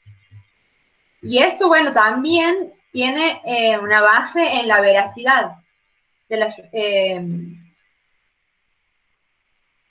incluye también el respeto a la racionalidad de los humanos, de las personas. No puedo tratarlos como cosas, digamos, a las personas, y no puedo realizar nada en contra de su voluntad, ni su capacidad de juzgar y decidir libremente. Es una teoría con una base firme y universal para tratar a todos los seres humanos. Y te da como una regla sobre la cual vos puedes establecer las leyes de la moralidad. Pero también es muy rígida y no permite implicar los dilemas morales concretos. O sea que puede ocasionar que por respetar el deber moral perjudiquemos, en un caso concreto, perjudiquemos a otras personas por no tener en cuenta las morales de otros casos. ¿Qué pasa? Bueno, ¿han entendido eso? Claro, y también te habla que te dice que es una obligación perfecta, o sea, es como una obligación que nunca puede ser infringida, como decías vos, y después te habla de que también es imperfecta. ¿Por qué? Porque lo que ninguna persona, es lo que una persona no querría que sea universal, por así decirlo. ¿Por qué? Porque a lo mejor está bien ayudar a otros, pero ¿quién y cómo ayudar depende de cada uno. y te dice que los problemas que se pueden ocasionar por esta teoría es como que no provee, o sea, indicaciones precisas de cómo actuar cuando hay obligaciones morales en conflicto. O sea, como que no toma el aspecto social en cuenta, lo cual hace que su análisis sea poco realista, capaz. Claro. Como que es una teoría ideológica, como que es rara, claro, porque, o sea, por ejemplo, a lo mejor nosotros tenemos esto así que se hace... A lo mejor que se hace así, nosotros le decimos, tomamos un aspecto, pero no tenemos en cuenta el aspecto social, ¿entendés? Claro. O sea, como que nosotros decimos, bueno... No vemos la complejidad de cada situación en concreto. Claro. Es como algo universal. Entonces no podemos tener en cuenta o sea, va a ser diferente para cada persona y no tenemos en cuenta eso, entonces por seguir nuestra moral, que supuestamente es universal, vamos a perjudicar a otras personas. Bueno, sigamos con la otra mientras Yami la reta a sus niñas. Teoría utilitarista. También se llama teoría teleológica o de los fines. Bueno, en esta teoría considera la experiencia y juzga las acciones morales en función de las consecuencias. A diferencia de la otra, que no era en función de las consecuencias, esta sí. Bueno, esta teoría dice que todos los seres humanos basamos nuestras acciones en busca de nuestro placer y tratando de evitar el dolor. Y que la felicidad consiste en obtener eso que nos da placer, eso que nos beneficia, que nos genera vitalidad, utilidad. Y el bien social o el interés social o el bien social es la suma de los intereses individuales. Entonces, para que una acción sea moralmente correcta, tiene que tener, su consecuencia tiene que generar felicidad para el mayor número de personas posible. La moralidad de la acción siempre va a tener en cuenta la circunstancia y el caso particular. O sea que aquí ya estamos hablando de algo más particular, de algo más individual, que ya tenemos en cuenta la situación en la que estamos. Es una teoría flexible y fácil de aplicar y tiene en cuenta el caso concreto, como decíamos recién, y aparte también admite distintas respuestas en distintas situaciones. No es una ley universal, no es una respuesta universal para todas las situaciones, sino que cada situación en concreto va a tener su propia respuesta. Es como, por ejemplo, en un caso de la teoría utilitarista, suponer que es como que te dice que favorece a la mayoría, por así decirlo. Es como cuando trajeron, no sé, por así decirlo, la vacuna del COVID. Ellos dijeron, bueno, beneficiamos a la mayoría de la gente, pero no se dieron cuenta de que estaban dejando de lado a los niños, dejando de lado capaz a los adultos mayores en su momento, porque decían que no se podía aplicar pero Claro. pues beneficiaba a todo el mundo, entonces la traigamos, la pongamos. Total, los otros, bueno, después en algún momento, por así decirlo. Exacto, eso es lo malo que tiene esta teoría. ¿Qué pasa? Que al considerar el beneficio de la mayoría, no tenemos en cuenta a la minoría. Entonces ahí dejamos de lado obligaciones importantes y principios para esa minoría, por beneficiar a la gran mayoría. Después tenemos la ética de la virtud, que esto es lo que decía Aristóteles. Que en esta ética se piensa el ser humano como un ser comunitario. Y esto se enfoca más en cómo hay que ser, cómo debo ser, y se funda la moral en el modo de ser virtuoso. ¿Qué quiere decir modo de ser virtuoso? La virtud se determina por la razón, de acuerdo a la regla de lo que es bueno o malo para el ser humano. Y es como que usa la regla de la moderación. ¿Qué quiere decir esto? Que tiene en cuenta la prudencia o la sabiduría práctica. el medio, el punto medio entre un defecto y un exceso. O sea que si yo hago algo que es moralmente incorrecto y me doy cuenta y no lo repito más y practico para no volver a hacerlo más, entonces, bueno, no soy una persona inmoral. ¿Por qué? Porque yo estoy aplicando mi sabiduría práctica, porque me estoy dando cuenta de que he hecho algo malo y estoy tratando de cambiar. Entonces, como un punto medio entre lo bueno y lo malo, y que no es, si haces una cosa mal vas a ser totalmente inmoral, y si haces una cosa bien vas a ser totalmente moral. Te dice que, bueno, te puedes equivocar, pero si vos te das cuenta de tu equivocación y trabajas y practicas para no cometer de vuelta esa equivocación, está todo bien. Es como que va aprendiendo, o sea, uno va aprendiendo con lo que es la ética de la virtud, porque, o sea, es como dice Bio, o sea, no por hacer esto, o sea, vos te podés equivocar, vos vas a tratar de hacerlo mejor, o sea, a medida que vos vas pasando, vas a tratar de hacerlo mejor. Entonces, como que vos vas aprendiendo de lo mismo, y como que te dice como que la virtud es un rasgo valioso porque contribuye al bien de las personas y los de los demás, y se manifiesta en las acciones, las emociones, las actitudes que tenemos, y están definidas por la práctica en las que surgen, o sea, como yo la voy practicando, y la relación que tiene con la bioética, que es fundamental para complementar las teorías que se concentran en esos principios, en esas acciones, la capacidad para discernir qué es lo correcto en circunstancias particulares. O sea, el acto de mentir lo ve ligado al carácter moral, pero es incompatible con la honestidad. O sea, claro. no tiene que ver. Exactamente. Esto quiere decir que tienen, como decía ella, que tienen en cuenta las situaciones particulares, o sea, las reglas, tienen en cuenta no solo las reglas, sino que también una situación concreta, una experiencia concreta, o sea, que vos, a partir de tal experiencia, vas a usar determinadas reglas. Y, bueno, como decía Yami, la práctica, la moralidad es una dimensión de nuestra existencia y se construye a través del aprendizaje y la práctica. Y la constancia, o sea, mientras vos seas constante, vas a ser moral, digamos. Mientras vos seas constante tratando de aprender y mejorar, vas a ser moral. Pero también es bastante exigente. Y es la práctica que establece el criterio de moderación, porque ¿qué es moderación? ¿Qué es moderado y qué no es moderado? No sabemos. Porque ¿qué es para mí moderado y qué es para vos moderado? Capaz que para mí moderado es comer 5 platos de una comida y para vos moderado es comer 2, nada más, ¿entiendes? Entonces, está ahí.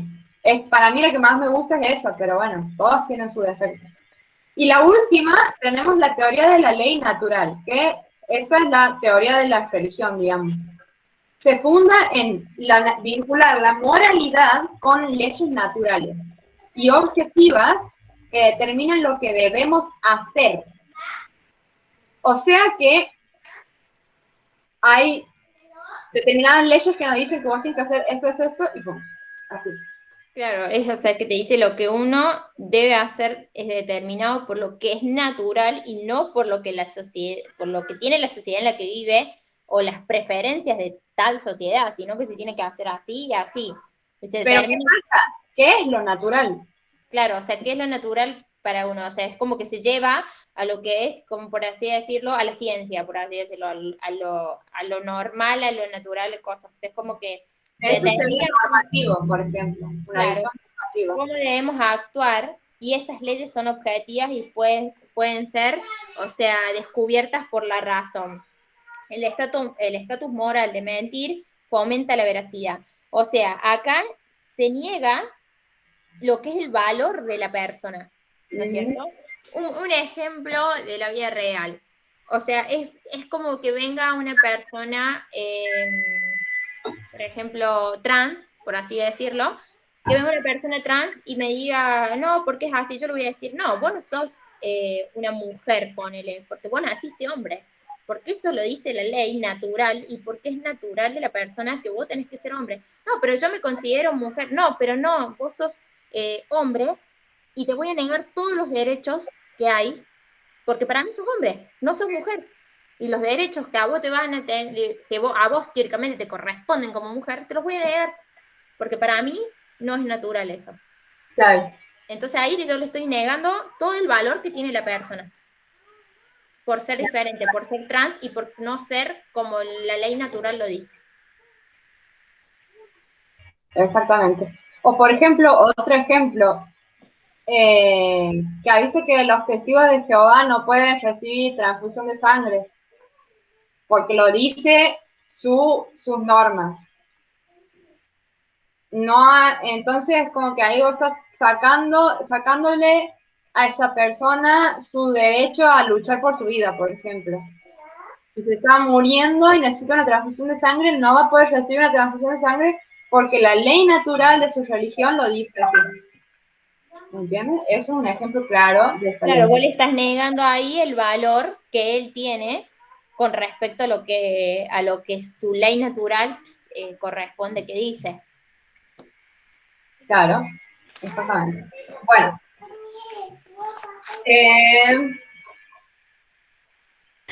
Chica, Sí. me van a disculpar, pero me tengo que ir. Una pregunta quiero hacerle. ¿Queda grabada la clase esta? ¿La pasa en el grupo de pares? Sí, yo lo estoy grabando. Sí, porfa, chica, por favor. Sí o sí me tenía que ir a esta hora. Así que, bueno, apenas vuelva, sigo con la clase. Dale. Con la clase grabada. Muchas gracias, chica, por su tiempo. Me encantó. Un beso. Chao, Chao. chica. Chao. Disculpen, yo tengo una pregunta. Sí. Conforme a estas leyes de la teoría natural, como dijeron recién los ejemplos, tenemos que respetar entonces lo que la persona dice, digamos, como por ejemplo lo que vos dijiste de la transfusión de sangre, por más que arriesgue con su vida. Claro. Claro, porque eso es Y su ley entramos natural, en lo que vamos a ver después, que son los principios y valores, los que vamos a ver ahora en realidad. que es la última parte. Sí. Que sí, nosotros tenemos que aceptar, aunque no estemos de acuerdo, tenemos que aceptarlo. Claro, porque es su valor, o sea, si no, le estamos quitando el valor y el derecho a esa persona. Así es. Bueno, la ética del cuidado, específicamente, lo que busca es desarrollar una práctica consciente. ¿Qué es una práctica consciente? Es que nosotros como profesionales acompañemos nuestras actividades, nuestras relaciones que establecemos con los demás con una reflexión. O sea que nosotros tenemos que poder autoobservarnos, reflexionar sobre nuestras propias acciones y afrontar distintas situaciones de forma comprensiva. Cuidar es una praxis y un arte.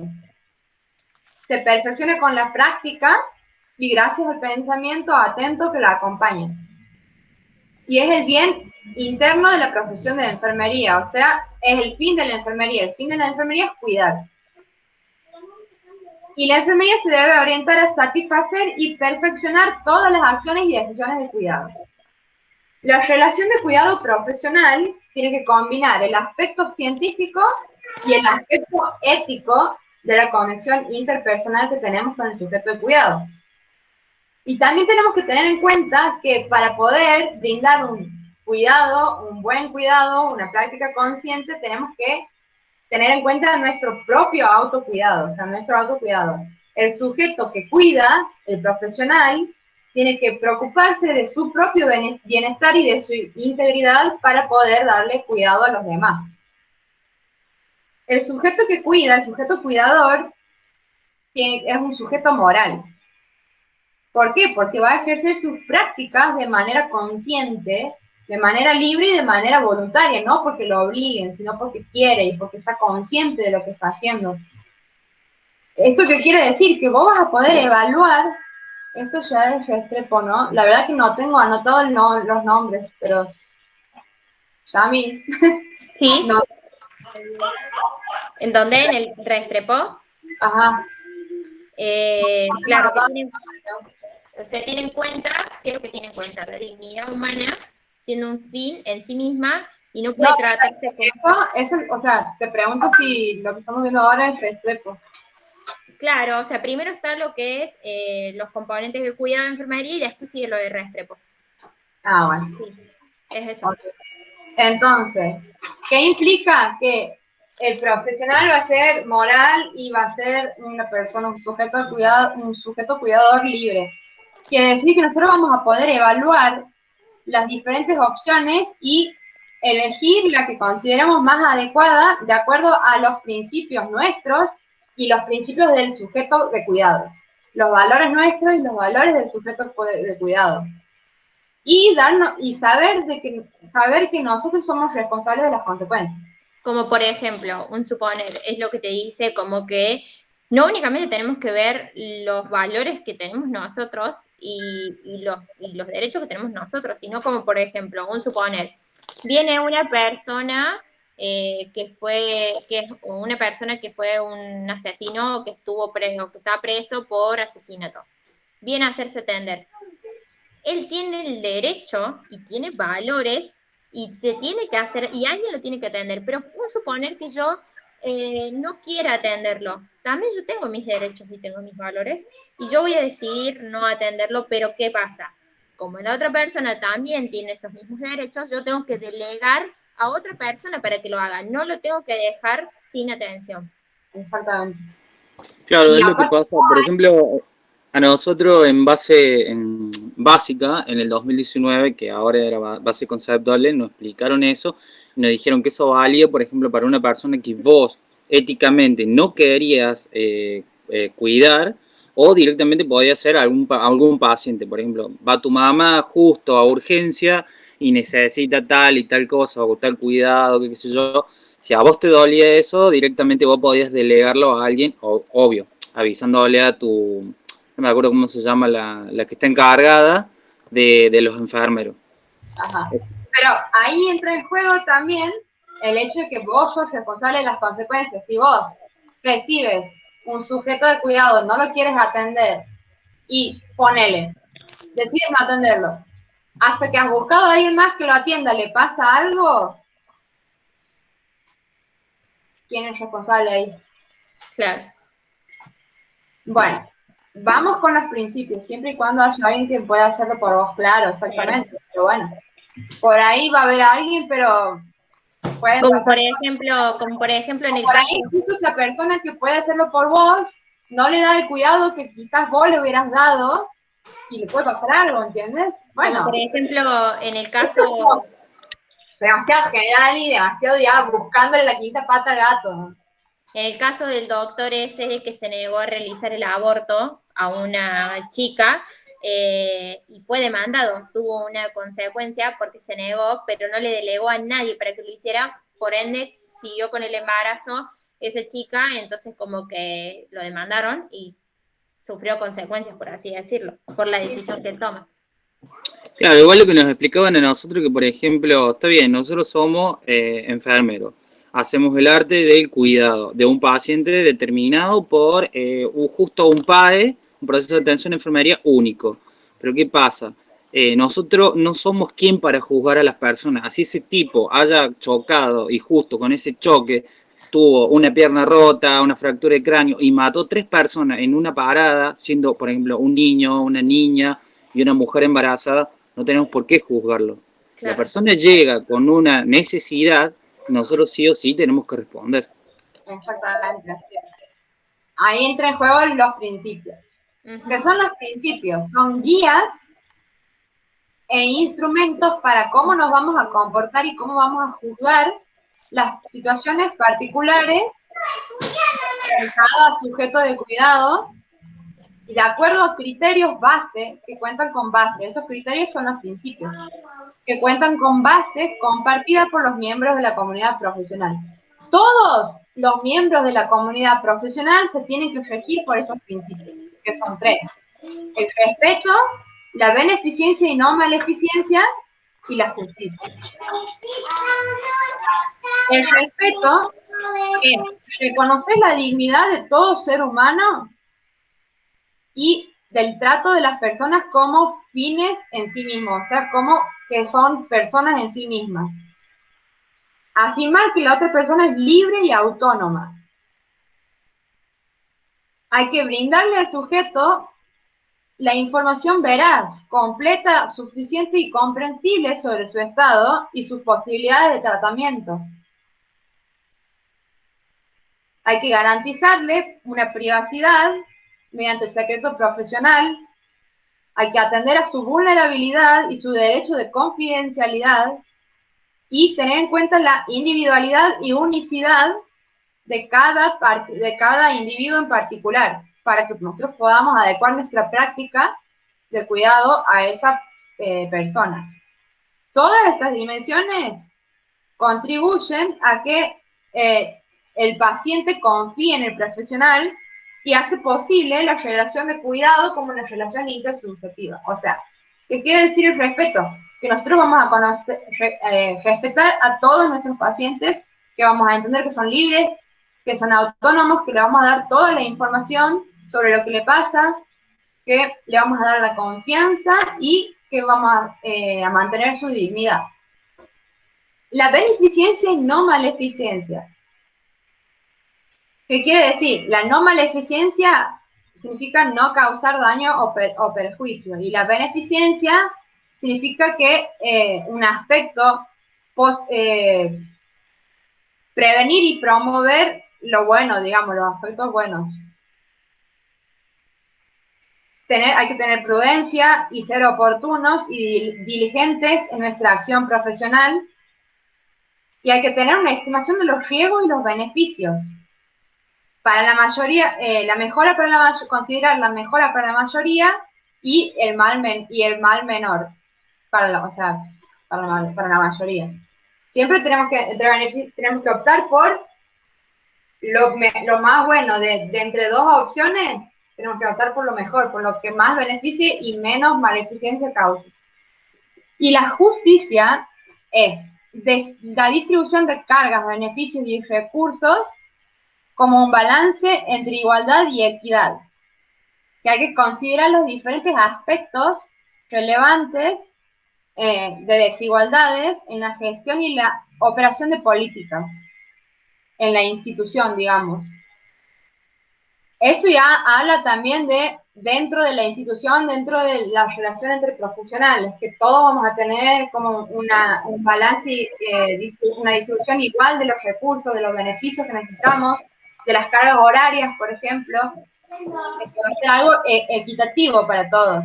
Claro, y estos principios sirven de instrumentos para los profesionales, porque todos vamos a usar estos mismos principios a la hora de atender. Siempre vamos a usar estos principios, siempre vamos a usar los mismos principios, a diferencia de los valores que no van a ser para todos iguales. Exactamente. Y esta justicia, o sea que el hecho de que haya una distribución equitativa de todos estos cargos, beneficios, recursos, influye a que el sujeto de cuidado pueda tener un ejercicio pleno de sus derechos y pueda ser autónomo y tenga, pueda, ¿dónde sale la palabra? Pueda ser partícipe de su autocuidado. ¿Por qué? Porque si nosotros no tenemos el tiempo suficiente para darle el cuidado correcto, no vamos a poder ayudarlo a cumplir con todos sus derechos, con todo su desarrollo, con todo su cuidado. Entonces, también tiene que ver. Sirve para todo, tanto para lo físico como para lo mental, lo emocional, lo psicológico. Y por último, tenemos los valores. ¿Qué son los valores? Son preferencias de cada individuo o grupo que se traducen en normas de hábitos, actitudes y formas de vida. Y nos permiten a nosotros comprender la forma de ver y la forma de actuar de los demás sujetos. Y hay que tener en cuenta siempre tanto los valores del sujeto de cuidado como los valores del sujeto cuidador. Entonces, los valores y virtudes centrados en el cuidado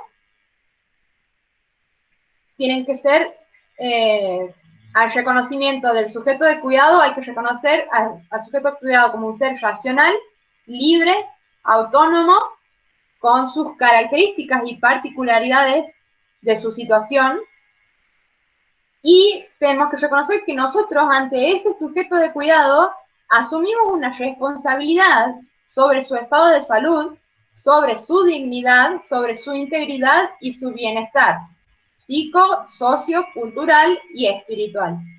O sea, que nosotros tenemos que entender que nosotros somos responsables de mantener la integridad de nuestro paciente, de mantener el cumplimiento de sus derechos, de mantener el bienestar psicológico, el bienestar social, el bienestar espiritual de ese paciente, mantener su dignidad, su estado de salud. Nosotros asumimos de forma voluntaria esa responsabilidad ante los sujetos de cuidado. Pero nunca nos tenemos que olvidar de que nosotros también somos personas y que también tenemos nuestros propios valores. Entonces, no hay que olvidarse de que tenemos que respetar los valores de nuestros pacientes y también tenemos que respetar nuestros propios valores. Y bueno, eso es todo, chiquilinas. Claro, es como para decir, para dar como una diferencia, es que como te decía, los principios son para todos iguales, como por ejemplo el caso que habíamos dado de los testigos de Jehová. Es como que ellos tienen el principio que nosotros vamos a aplicar, por ejemplo, el respeto. Nosotros tenemos que respetar la decisión de esa persona, pero, como te dice, los valores van a ser diferentes para todos. Como por ejemplo, yo voy a respetar la decisión del testigo de Jehová y también voy a respetar la decisión de Juana, que viene a atenderse y es una persona y viene a atenderse. O sea, voy a respetarlos por igual, pero voy a tener diferentes puntos de vista y voy a respetarlos, voy a tener en cuenta los valores de cada uno, tanto de los testigos de Jehová como que no quiere recibir la transfusión de sangre, como de Juana que se fue a atender y que a lo mejor sí quiere. Claro, pero por ejemplo, la profe en una clase explicó eso y dijo, bueno, dice, pero tampoco le podés decir, por ejemplo, bruscamente, bueno, si no te dejas, por ejemplo, colocar tal y tal inyección, por ejemplo, penicilina, te vas a morir, te va a esto, qué sé yo, bla. No, se lo podés decir, pero recomendándoselo Claro. por cuestiones de principios y ética, nada más. Informándola. Claro, eso forma parte justamente de pensar en la persona como un ser racional también, como un ser, mantener su dignidad. No podemos decirle así, hablarle de mala manera, ¿no? Si es una persona persona como vos. Claro, nosotros tenemos el derecho y el deber de decirle, por ejemplo, también como los testigos se va a decirle, bueno, pero usted realmente, bueno, que quiera hacer no quiera hacer la transfusión, nosotros vamos a tener en cuenta, tampoco es que vamos a decir, bueno, no lo quiera hacer, listo, no lo hace. Pero también darle, como por decir, las pautas, las cosas, hacerle ver cuáles son los pros y los contras, y bueno, que ellos tomen la decisión que crean que es favoreciente para ellos. Exactamente. Claro, porque